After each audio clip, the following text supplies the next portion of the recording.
Take it away, Eugenie. Thank you, Alan. Thank you. And thanks everyone for being with us today.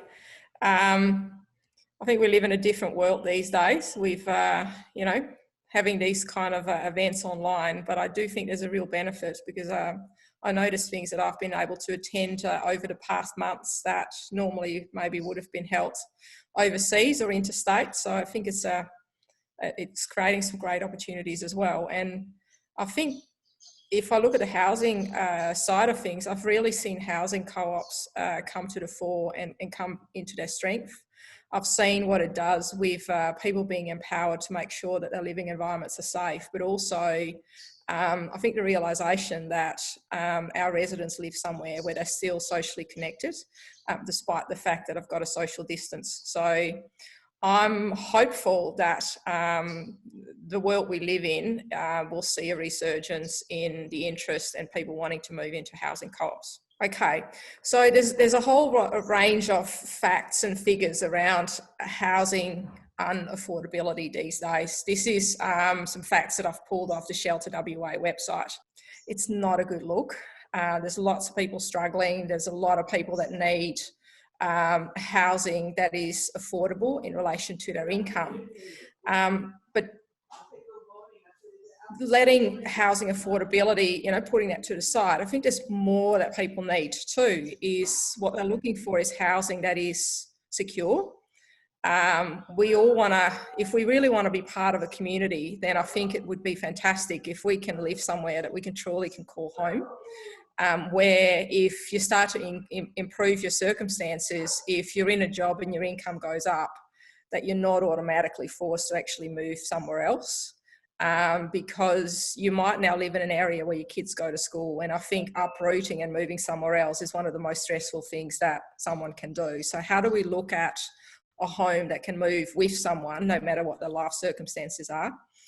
And then thirdly, I think a lot of us want to live in a house that's livable.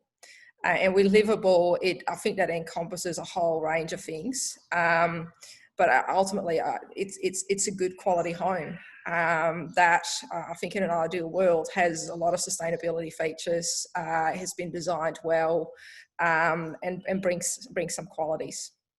So I think if I look at the housing co-op sector, including here in WA, then I do think housing co-ops can provide a real solution and offer affordability, security and livability to people that live in housing co-ops. One of the reasons that I guess do what I do today is I was really inspired by a project that I visited a couple of years ago in the Netherlands. My family lives in the Netherlands, so I often take the opportunity to look at what they do over there when I can go back. And this particular project was one of them. The reason I went to see it is because it's the largest straw bale building project in the Netherlands. But I was so taken aback when I found out that this was a project that was pulled out of the ground, initially kick-started by two people that thought, surely we can do something that is better and different. And it became this 3-4-story apartment building, so affordable housing, largely built with the help of 100 plus volunteers.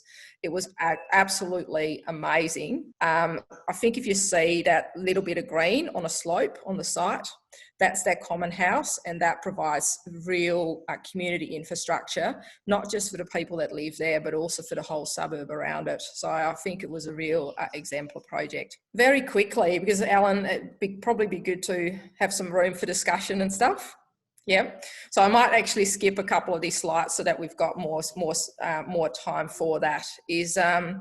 But very briefly around what is a housing co-op, what are the benefits, what does a housing co-op landscape in WA look like, what is it like to live in a housing co-op, and what could the future be for this sector? So sometimes I think, you know, just having a couple of slides is one thing, but we put a number of videos together late last year. So I thought I'll share this one with you instead, because it gives you a good picture.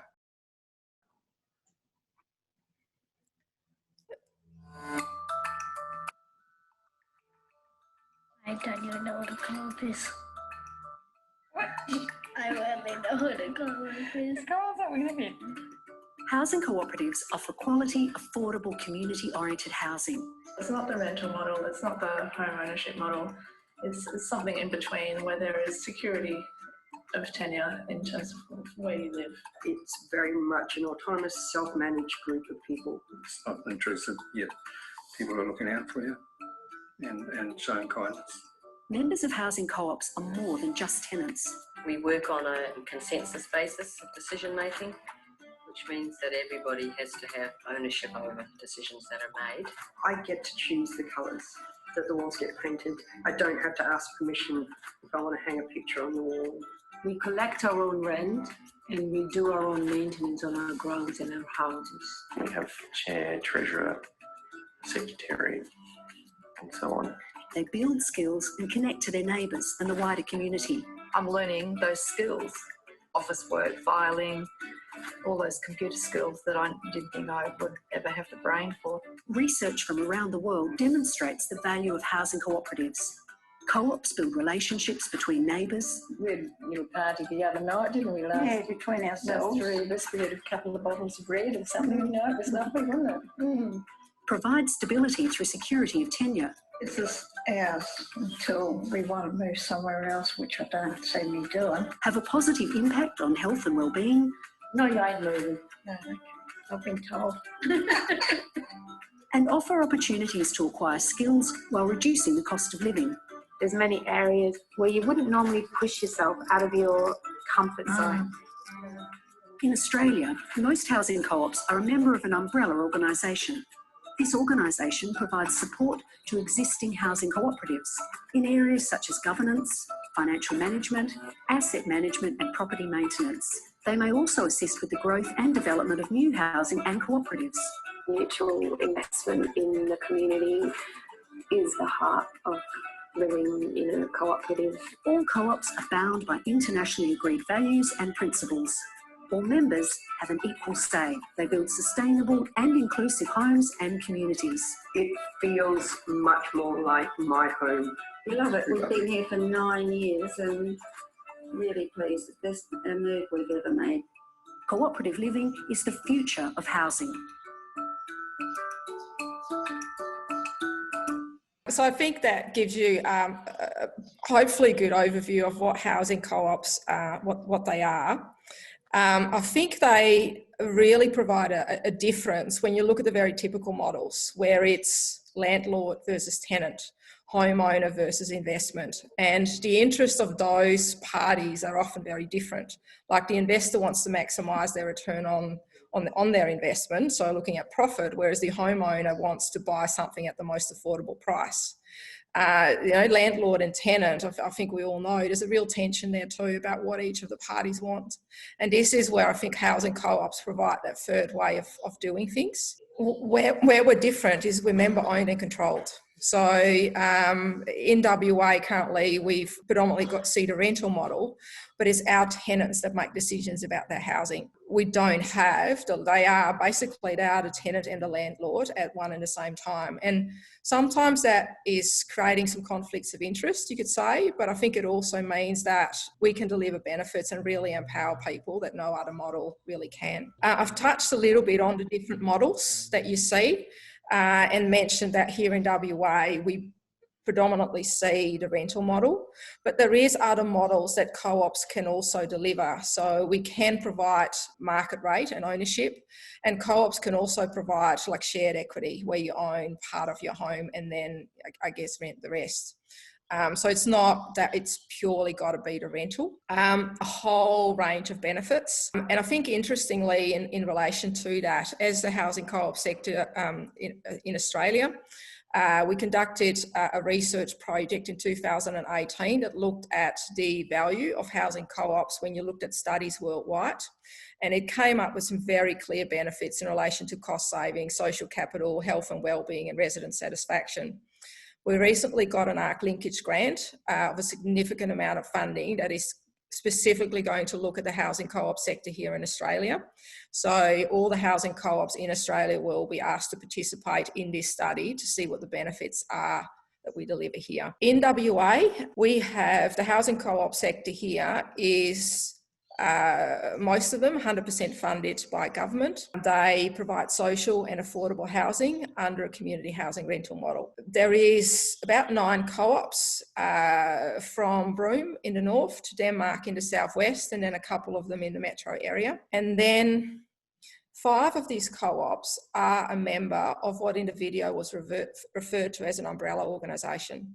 So Cooperation Housing, and I'm the CEO of Cooperation Housing, is an umbrella organisation. We're here for housing co-ops. We support our existing members with, like they said, governments and property management, et cetera, et cetera. And then we also are here to advocate for housing co-ops for the model and to try and grow the sector. In addition to that, we also direct manage a retirement village, and that's 11 units in White Gum Valley. When you talk about membership, ownership and control, Cooperation Housing is also member owned and controlled.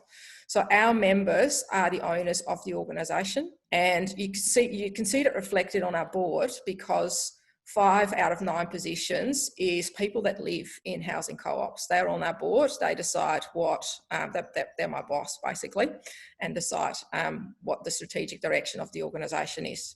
What we offer, we're a registered community housing provider, we're a registered specialist disability accommodation provider, we're a charity, people can donate to us. So in that sense too, there's, that's some of the services that we provide to our members as well. What you often see in co-op land is that it's different tiers. So our housing co-ops are a member of Cooperation Housing. Cooperation Housing operates in Western Australia. Cooperation Housing in turn is a member of the Australian Cooperative Housing Alliance that more recently really is looking at, what's our presence in the Australian market. And then the Australian Cooperative Housing Alliance in turn can be a member of international organisations. So you can really see how that international tier of membership pans out for the housing sector. When it comes to living in a housing co-op, I've got a couple of examples to choose from, but I thought this time I might just tell you a little bit more about Ananas, which is a housing co-op in Hilton. They were renovated and built in the late 1990s, because I think Ananas is a really great example of urban infill. They kept a number of character cottages, and that's the houses with the red roofs, and then a number of houses was infill development. So in total, the co-op now consists of 9 dwellings, and it is self-managed. And what makes Ananas really unique is that it's a women's-led housing co-op. It was never just about, providing safe and secure, affordable, supportive housing for women, but it was also about empowering women. And one of the examples I've often been given is if a relationship breaks up, it's often the woman that's forced to leave the house. So in Ananas, the tenancy agreement is in the name of the woman. Men and boys, you'll see that in the video, can live in the co-op, but ultimately it's the woman that makes the decisions. So I thought I might share this video. Here we go.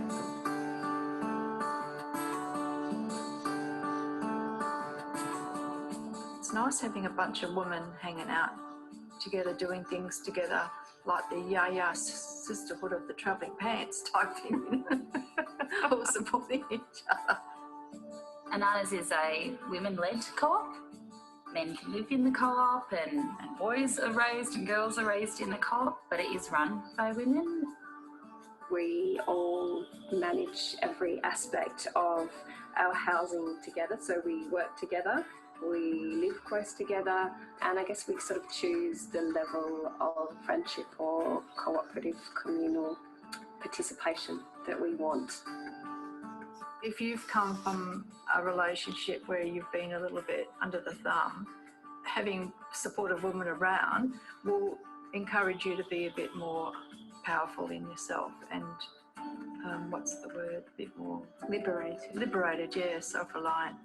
On a skill level, there's many areas where you wouldn't normally push yourself out of your comfort zone, and you're really forced to stretch and learn. The best thing is just having a sense of belonging, just to sort of go beyond my own concerns for my own life and my own family's life. Sometimes when you run out of things, it's great to be able to just call over the fence and pass things over the fence. Or tools. Sharing resources is also another wonderful economical way of living in community. You have a lot more respect for your house and a lot more in a way, a sense of ownership on the house, because you know everything about what's going on. We have to make sure the decisions that we make for us now, is this a smart decision to make sure that it is sustainable? So we actually, I thought we've actually got on our website videos about all these 4 co-ops. So if you're interested, maybe just watch that sometime in your own time. I thought I might touch, before we go over to more of a discussion about what the future of housing co-ops could look like. So one of the real challenges, this is just an overview of some of the real challenges that we have to grow the housing co-op sector. It's about finding land, obtaining planning approval, securing finance, understand some of the technical information and finding builders. And I actually think that securing finance is on the 3rd spot here, but I do think that is, I would actually rank that one, much higher. Finding land, getting things to stack up and funding the project, and then finding the people that want to move in. So in relation to that, if you're looking at finding land, we've been working consistently and hard on doing exactly that, to create opportunities under new funding models to deliver housing co-ops for WA. We're probably on the cusp of making some announcements in that space. So hopefully very, very soon. And then we're looking forward to, working with the community to really deliver a project that comes, bottom up and is for and by the people that are going to live there and the community that lives around it. And in that regard, housing co-ops really provide an opportunity to be part of the solution. Whether you're going to live in a housing co-op or whether, you're just concerned about affordable housing and want to play, a role to make that happen. So, there's a role for everyone to play, including for investors. However, as an investor, you've got no vote, because if you're not a member, it's the people that live in the housing co-op that ultimately make the decisions. So that's definitely something where we flip things on its head a little bit. I thought on that note, I might hand over to you, Alan, to maybe facilitate the discussion. I don't know whether, I don't see questions coming through, but... Okay, so we've just had a comment from Daisy that she's been looking forward to the presentation from you, Eugenie, because she deals with the result of people losing their homes and mortgage stress and rental stress at all-time highs.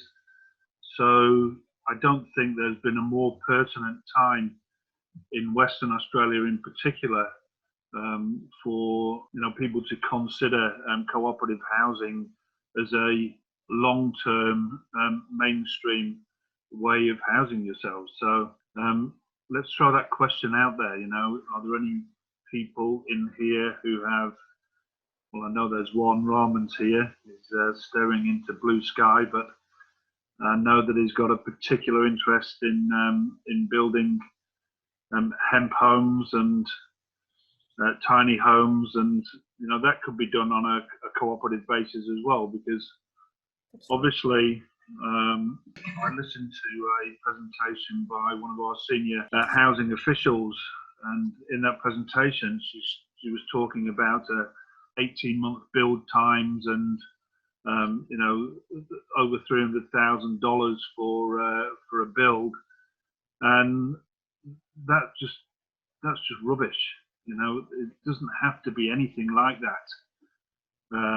But I think it's just been that mentality in the past of home ownership. It's affordable for everybody, and those who slip through the cracks, well, unfortunate for you. But when you see what's been done with cooperation housing, and you see how happy those people are to have their basic needs met, and then to go on to thrive from there. Yes, some of them have found themselves in quite some predicament with either family or domestic violence, and once you've made the decision to move on with your life, most people are starting with nothing. So there is no large deposit to be able to go and buy a house. There is no opportunity quite often with not even having work. So trying to find a bond for a home is a particular challenge as well. So cooperative housing, I can see becoming more and more mainstream, and thank you, Eugenie, for pioneering that. Maybe in relation to that, Alan, I can see a question here too from Joni around, if people are interested in pooling their resources. Just want to make it very clear is that most of the housing co-ops that we've got in WA were 100% funded by government at the time. And what's actually fascinating is when you look at the historical documents and the program that made it possible, is that one of the key characteristics of that program was to involve future residents into the design and the development of their housing. I think that is, if you then look at the landscape that we operate in today, is I don't really see that, despite the fact that we're really talking, more about community-led. When you look at the social and affordable housing space, I don't see a lot of involvement, and actually I don't see a lot of investment in that space either. I think some funding will now become available because of the economic recovery from COVID, but before that, it was very, very little. What it does is, because most of the housing in the co-op sector is social and affordable housing, it does mean that you've got to meet certain limits around assets and income. So, and it's great for people that are on low incomes and are in desperate need for housing, but we don't have enough housing. But it also means that those that are on moderate incomes or higher incomes that would love to live in communities such as this are also excluded.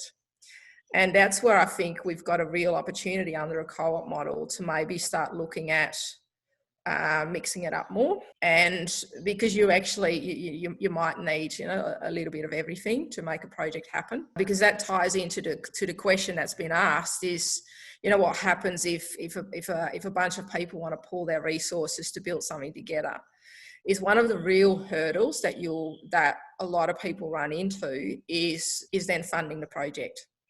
Because what you're going to need is, when you go to the bank to say, I want to buy this particular block of land, I want to build, X amount of homes on that land, I've got plans here and this is what I want to do. Bank, I now need X amount of million, because that's often the kind of figures that you're looking at. Then the bank will go, well, that's great, but we would require you to have about 30-40% of your own money into the project. And that's where a lot of these projects will then fall over, because that's a significant amount of money. If you think about, I'm going to use round figures here, but if my home in that project is $500,000, then I'll need 40% of that in cash on the table. And that excludes a whole lot of people. You might be able to get a mortgage once that home is complete, because the banks are under key start, you'll be able to lend, 80% and upwards. But for a development loan, it is a very different story. So this is some of the challenges that you're dealing with. I do think the co-op model can provide solutions where we can bring in some investors. I guess what we'd be looking at then is more of the ethical investors, because if that investor still wants the very typical returns, then I would question that too. I think, we as the community are going to play a large part in changing our thinking to actually make some of these changes that are required. And Daisy has got something to add, but Stacey, you have a question first? Yes, I do. Hello, thank you. I'm sort of sitting in a space personally where I'm not, don't have an issue with access to funds, and I'm looking at, I would like to engage my partner in cooperative housing in our later life, even though already there, having lived in an eco-village sort of startup and loved it. We can fund this sort of thing, right? So we can. That would seem to me to be part of how maybe the governance thing could be amended in the situation, like you say, about ethical investors, where the investor helps to develop it, and then you get this, they then gain the sense of community by being a benefactor in that, and not necessarily having to live there because they may be involved in 1, 2 or 3 more projects. I wonder if that's a possibility. Absolutely. To chuck out there. And I want to say something else. Sorry, other folks. So I'm going to go chase you up a little bit because I'll follow up through the website. So that'd be great. But I do want to say that having lived in an eco-village sort of situation where we had, it never took off because the financial crisis hit and all fell through before we had infrastructure there. But we lived on a piece of land amongst ourselves, you know, like in caravans and whatnot, for quite a long time, 2 or 3 years out in the bush. And it was the best experience of my life. But that experience came not from so we didn't have a co-op, right? What we had was shared responsibility. So I hear the people on the video, they're loving life and they're learning things and they're joining together in their space. I don't agree that can only happen in cooperative housing. I know that no one's saying that that's true. I want to encourage everybody to go and do it where you live now and not wait until you have to move into a same space and have some sort of governance thing going on that, you know, where you are. You belong and you can reach over the fence and have those things. We have it here in Darlington where there is nothing like it. But I wanted to ask then, what do you think it is? What's the essence of that? Is it that every month or week you need to go to a meeting and you need to sit there and listen to that other person and learn them, because like a marriage, you're married to them, right?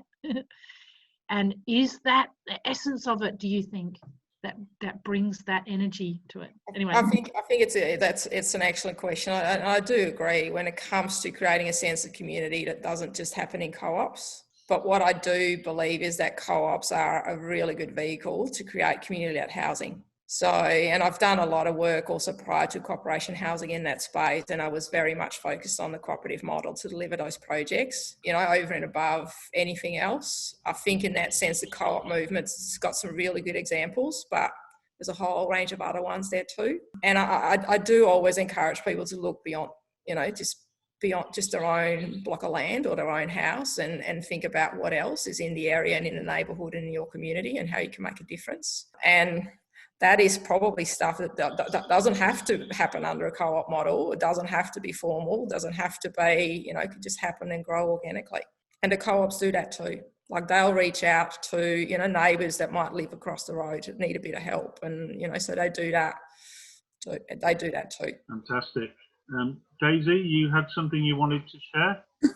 Yeah, I was just going to jump in, Al. I think probably the biggest takeaway from this conversation is exactly as you've talked about, which is that we need multiple versions of affordable accommodation to make housing sustainable for every Australian. So whether that be from crisis accommodation all the way through to permanent home ownership, we actually need multiple models. So we need to stop thinking of housing opportunity as a competition. They all sit within a framework which ultimately helps every individual depending on where they are in their housing journey. And so somebody that's seeking social housing probably isn't in the same position as somebody who's seeking home ownership and vice versa. But we need each option to be able to go through that continuum, as we've talked about many times before. And just to touch on some of the other questions that have been raised, whilst I predominantly work, my day job is in preventing homelessness. My startup, as Al well knows, in my spare time is actually a co-ownership platform. So we support individuals to be able to co-own homes together. And that can be either as two people, so two people matching and buying a house based on housing preferences, or it can be a community of people, so 4, 5, 6 people buying a much larger property and coming together to live in both a social and economically sustainable way. And so I just wanted to say that that is another way in which people can repurpose and reutilize housing stock and opportunity. And so again, it fits in alongside the cooperative model. It could be used as a form of cooperative housing if people are looking to do it in a slightly different way. There is nothing to stop you buying a block of land and building multiple properties on it as co-owners, and doing some of that co-housing opportunity. But again, just to say that there are so many new and exciting ways in Australia to look at how we understand housing, and it's a really fantastic opportunity to get to hear about some of the great work that's being done. So thanks, Al. Thank you, Daisy. And Eugenie, have you got a response for Daisy? You're probably coming across, quite a few interesting initiatives, and people sort of going, okay, well, what probably is missing from all of the initiatives is the governance part of it. And cooperatives, their governance is, it is well laid out. It does have that consensus attached to it. And, when you're going into any form of dual ownership with somebody, having that governance in place can save a lot of headaches down the track. I do like the diversity that we see these days, and I think if you look historically, then the same thing. There's a whole range of initiatives. I think in that regard, housing can be very personal, and everyone makes decisions that suit them. In that regard too, is shared ownership of a home or homes is it's a good solution. It provides affordable housing for some, but it's not for everyone. I don't know. I think you could put housing co-ops in that same boat. Is some people love it, and for others they go, well, that wouldn't be for me.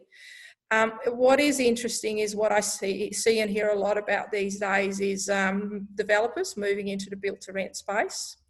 I guess I'm a little bit concerned about that. I think housing co-ops, community housing providers, we've been building to rent for decades. And if it comes to security of tenure, that's where my concern lies with private developers moving into this space. Because I do fear that when the property market goes back up, there comes a point that they want to sell. And then where do the people go? They thought, would have security of tenure, renting, accommodation in these buildings.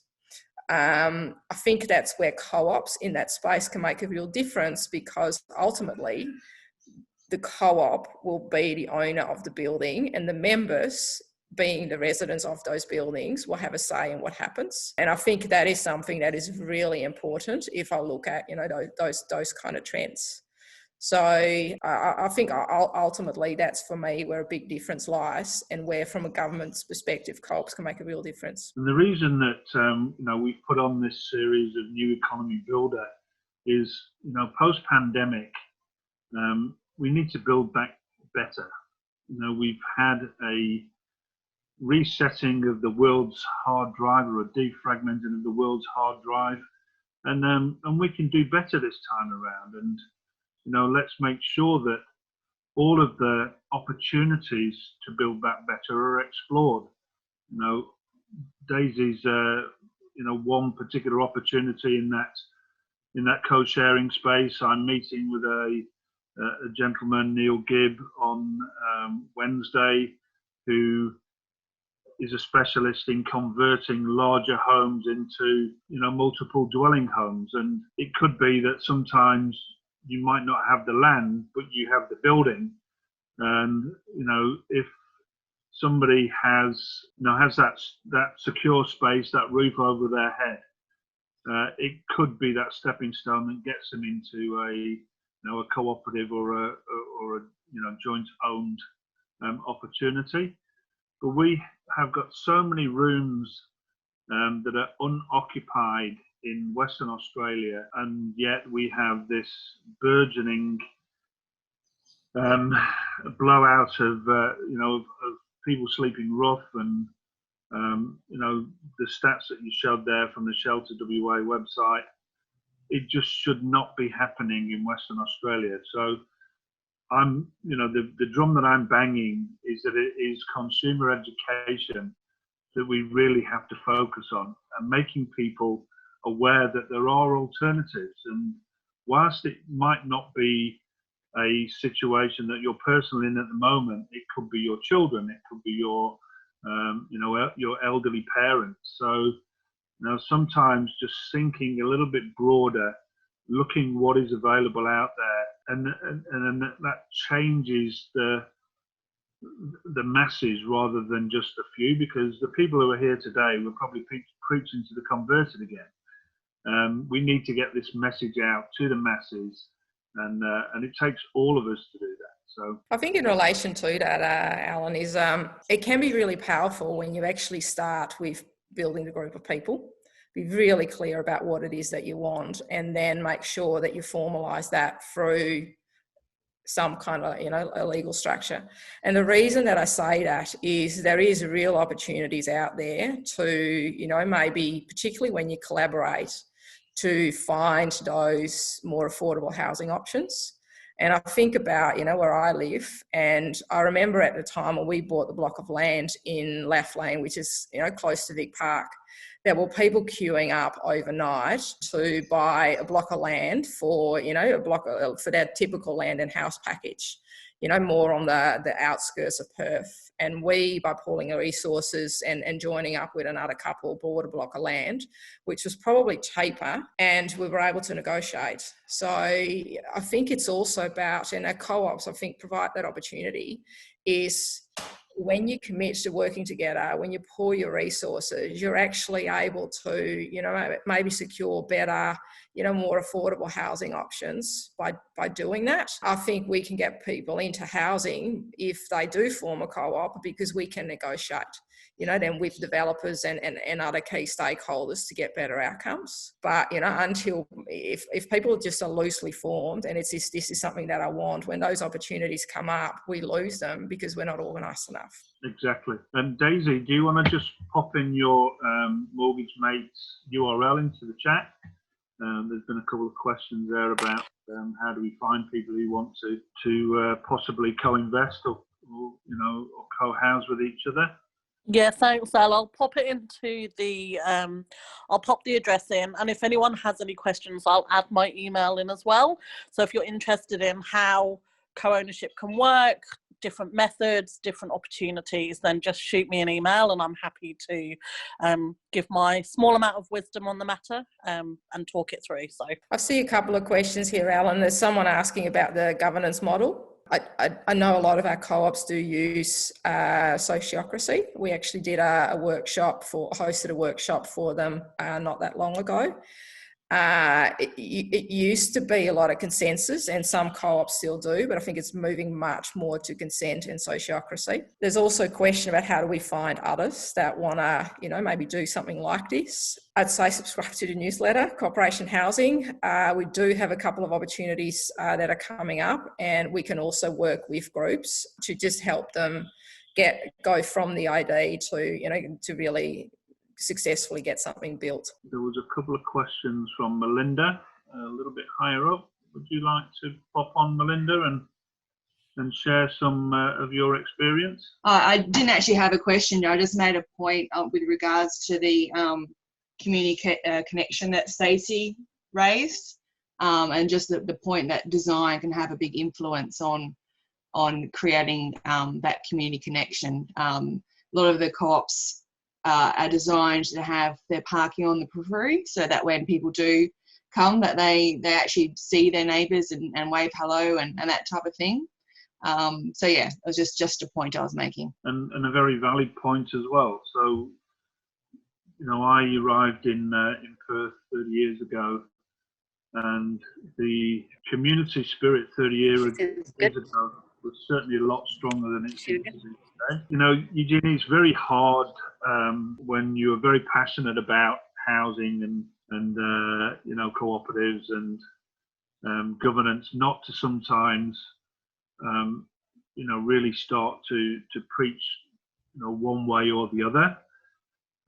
It really does come down sometimes to you finding the right people to do what it is you want to do with, and some of them will suit more investor type arrangements, and some of them will suit more occupancy type arrangements. But the opportunities are out there. We just need to go looking for them. We need to share them. Obviously, Eugenie, if you put in your links in the chat there as well, so people can find your Cooperation Housing website and subscribe to the newsletters. It is time, I think, for people to bring their ideas to the fore they may have been sitting on them for some years, or it just wasn't the right time. But there are many of us here now who, even for a very small amount of money on a monthly basis, could even co-invest together. It's not that difficult. It just takes somebody to organise it and to get started. Yeah, so I guess that's exactly what we're doing. The reason I'm a little bit reluctant is we've got a board meeting tonight, and we've got a couple of proposals that are going to that. So that's why I'm saying watch this space. So hopefully there's a couple of announcements very soon. I do honestly feel that that we're gaining momentum in that regard, and I guess I base that on and it's preempting a little bit what the board's going to approve the application. But we had an existing housing co-op join us as a full member over recent months.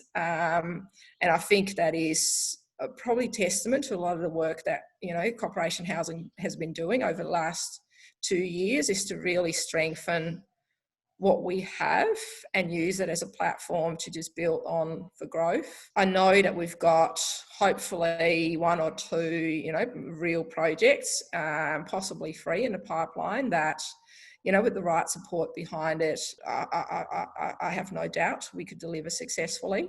And, and I think once you've got, a couple of those projects where people can really see, how it works, and also what some of the variations could be, is then, because no project is the same. They're all different, and they're different people, and they're different locations, and they range from rural to metro to high rise to medium density, and everything in between. So, but I think we just got to start delivering the model, and then we've got something that we can tweak and change. And cooperatives in general, globally now, are having a resurgence. And when you think about it, in Western Australia, one of our biggest private organisations started off as a co-op, Wesfarmers. It was a farmers co-op, and yes, they privatised it, but there is a growing trend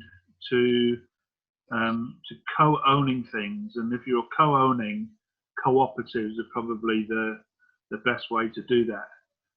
And I see a number of BCCM, for example, they've got a number of initiatives as well now that you go to their website, and that's I can never quite remember the acronym, but it's something of cooperative and mutuals. If you go to their website, you'll see that there is such a lot of activity around cooperative type models and employee ownership trusts, which is a type of cooperative. It is owned by its members. So it is about people coming together. It is about wanting to be community again. I think we've strayed from it a little bit in our careers to get to the top of our professions, and like Melinda was saying about the way that things have been designed, people driving into their homes and the garage door goes down and they don't even get to wave to the neighbours. So during COVID, it was really, really pleasing to see families out walking, both parents with their children, reconnecting with our open spaces, reconnecting with community, and realising that it's people that make the community, and we can achieve anything if we come together as people. I agree with that. So we are about 5 minutes away from the top of the hour, or our hour anyway. Is there anybody who wants to add anything before we close out today? I see one question from Stacey about is Corporation Housing the only such organisation in the market? In WA, I'd say yes. So we're the umbrella organisation for housing co-ops in this state. I've got counterparts in the other states, and we work very closely together. But yeah, in WA, that's it. And sorry, I'll just quicken. Does that mean, so like I obviously missed the nuance between cooperation housing or cooperative housing and co-housing? There's a definite Yeah, got it. I can see a nod there. All right, so I just need to do more research. No worries. Yeah. Co-housing projects can be delivered using a cooperative model, but it doesn't have to be. Like, housing co-ops don't necessarily have to be co-housing communities. And like, one example, one of our members is they've got 6 homes and they're not co-located.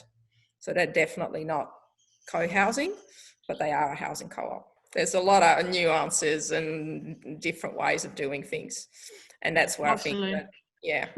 But yeah, definitely if you're interested in, and I'd say even co-housing, because I honestly believe here in Australia that the co-op model is a really good vehicle to deliver co-housing communities. There's power in those numbers. We just need to get a few more people really focusing their effort and their energy. It used to be, you know, too far of a stretch for many people, but now, you know, the government's made it a lot easier for us. They've done some subdivisions in certain areas, and even if it's only 3 houses, 4 houses that come into a cooperative or co-housing type model, we can really have a significant impact in the suburbs where people want to live as well.